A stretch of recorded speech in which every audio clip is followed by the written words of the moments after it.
అప్పుడెప్పుడో రేవంత్ రాజకీయ గురువైనటువంటి చంద్రబాబు అనాలి, కానీ ఆయన గురువు అని ఒప్పుకోరు, సహచరుని అంటారు.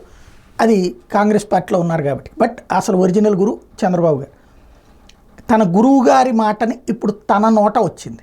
అయితే ఆనాడు రాజశేఖర రెడ్డి వక్రీకరించినట్టు ఇప్పుడు ఎవరైనా వక్రీకరిస్తారని చూడాలి. ఏంటంటే ఆనాడు చంద్రబాబు నాయుడు చెప్పింది ఏంటంటే, వ్యవసాయంతో రైతులు ఆత్మహత్యలు చేసుకోవడం, సంక్షోభంలో వ్యవసాయం ఎందుకుందంటే, ఒక కుటుంబంలో నలుగురు ఐదుగురు ఉంటే అందరూ ఆ వ్యవసాయం మీదనే ఆధారపడటం వల్ల అందరూ బ్రతకడానికి తగ్గటువంటి అవకాశం అందులో ఉండదు కాబట్టి, అందువల్ల ఆత్మహత్యలు జరుగుతున్నాయి కాబట్టి, లేదా వ్యవసాయం నష్టమవుతోంది కాబట్టి, దాని నుంచి నివారించాలంటే మీ కుటుంబంలో ముగ్గురు పిల్లలు ఉన్నారంటే ఒకళ్ళని వ్యవసాయానికి కట్టిపెట్టుకోండి, ఒకళ్ళని టీచర్ కింద పంపించండి, ఇంకోళ్ళని ఇంజనీర్ కింద పంపించండి, లేకపోతే ఒకళ్ళని డాక్టర్ కింద పంపించండి, ఇంకొక కోర్స్ చదివించండి, చదివించి వాళ్ళందరినీ కూడా ఉద్యోగస్తుల్ని చేయండి, మొత్తం వ్యవసాయం మీద ఆధారపడితే దండగ అవుతుంది అన్నారు.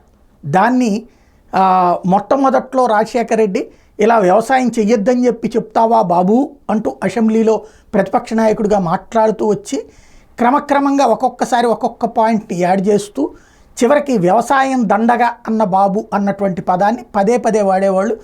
అప్పుడు హెడ్డింగులు కూడా అదే జరిగినాయి, వ్యవసాయం దండగా అంటూ. ఎప్పటికప్పుడు ప్రతిసారి చంద్రబాబు మాట్లాడినప్పుడల్లా ప్రతిపక్ష నాయకుడు, ఆ తర్వాత ముఖ్యమంత్రిగా అయ్యాక రాజశేఖర రెడ్డి, ఆ తర్వాత ప్రతిపక్ష నాయకుడు ఉన్న చంద్రబాబు మీద ఎప్పుడు మాట్లాడినా అదే రైజ్ చేసేవాళ్ళు.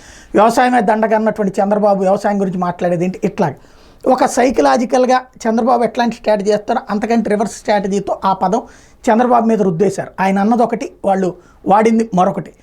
అలాగే ఇప్పుడు రేవంత్ రెడ్డి తాజాగా తను ఇండస్ట్రియలిస్టులకు సంబంధించినటువంటి పాలసీని అనౌన్స్ చేయడానికి పెట్టినటువంటి మీటింగ్లో వ్యవసాయ ఆత్మహత్యల గురించి ప్రస్తావిస్తూ, ఇవాళ మేము 2 లక్షల రూపాయలు రుణమాఫీ చేసాం, అట్లాగే ఉచిత కరెంట్ ఇస్తున్నాం, ఇంకా అనేకమైనటువంటి ఎరువులు ఇస్తున్నాము, సబ్సిడీలకి అన్నీ చేస్తున్నా సరే, మద్దతు ధరలు ఇస్తున్నా సరే ఇంకా రైతుల ఆత్మహత్యలు కొనసాగుతున్నాయి.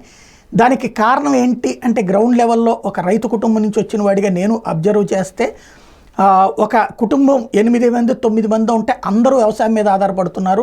అంతమంది ఆధారపడితే అక్కడ దానికి తగ్గట్టుగా ఉండదు, సర్వైవ్ కాలేరు. కాబట్టి ఇంట్లో ఉన్నటువంటి కొంతమంది, ఒకళ్ళు ఇండస్ట్రీ పెట్టుకోండి, ఒకళ్ళు వ్యాపారం పెట్టుకోండి, ఇంకొకటి చేయండి, దాని మీద రైతులు ఆధారపడండి, అందరూ ఆధారపడకండి, మిగతా వాళ్ళు మిగతా రంగాల్లోకి రండి అంటూ పిలుపునిచ్చారు. ఇప్పుడు దీన్ని మరి ఇదివరకైతే కాంగ్రెస్ అట్లా వక్రీకరించింది. ఇప్పుడు కాంగ్రెస్లోనే ముఖ్యమంత్రిగా ఉన్నటువంటి రేవంత్ రెడ్డి మాట్లాడారు. ఇది రాబోయే రోజుల్లో మామూలుగా అయితే మంచి సందేశం, కుటుంబం దాని మీద ఆధారపడాలంటే కష్టం కాబట్టి అన్నటువంటి. అందులో ఉమ్మడి కుటుంబాలు ఆధారపడటం వల్ల 5 ఎకరాలు ఉందంటే 5 ఎకరాలు 8 మంది కలిసి తినాలంటే ఎట్లా కుదురుద్ది అన్నటువంటి కాన్సెప్ట్ ఆయన చెప్పుకొచ్చింది. వాస్తవికమైనటువంటిదే. కానీ ఇంతకు ముందుకు మళ్ళీ ఇది వక్రీకరణకు గురవుతుందా, లేకపోతే నిజంగా ఆలోచిస్తారో చూడాల్సి ఉంది.